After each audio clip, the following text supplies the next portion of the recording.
ప్రతివాని మోకాలు యేసు నామమున వంగునట్లును, ప్రతివాని నాలుక యేసు క్రీస్తును ప్రభు అని ఒప్పుకొనున్నట్లును, అన్ని నామముల కంటే పైనామము ఆయనకు అనుగ్రహించబడెను. అన్ని నామముల కంటే పైనామము ఆయనకు అనుగ్రహించబడెను. అందుకనే ప్రతివాని మోకాలు వంగుతుందా?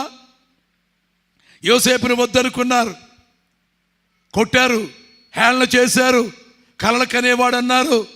పగ తీరక, ద్వేషం పోక గోతులో పారేశారు, బట్టలు చించారు, దారిలో వెళ్ళే వర్తకులకు అమ్ముకున్నారు.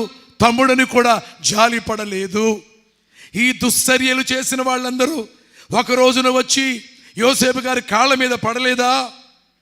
నీవు పెట్టకపోతే మాకు అన్నం లేదు, నీవు ధాన్యం ఇవ్వకపోతే మాకు బ్రతుకు లేదు, మా నాన్నైనా మేమైనా మా కుటుంబాలైనా అయ్యా మీరు అన్నం పెడితేనే, మీరు ధాన్యం ఇస్తేనే. ఎందుకంటే కరువు, దేశమంతా తిరిగినా గింజ దొరకదు. అలాంటప్పుడు పొయ్యి మీద కుండ పెట్టే వీలు లేదు, వండిన కుండలోని అన్నము వడ్డించుకోవడానికి వీలు లేదు. దేవుడు లేని జీవితాలు, దేవునికి దూరమైన జీవితాలు, ఆ పరిస్థితుల్లోకి వెళ్ళాల్సి వస్తుందని ప్రతివారు దైవ భయము కలిగి, దేవుని యందు భక్తి కలిగి జీవించాలి.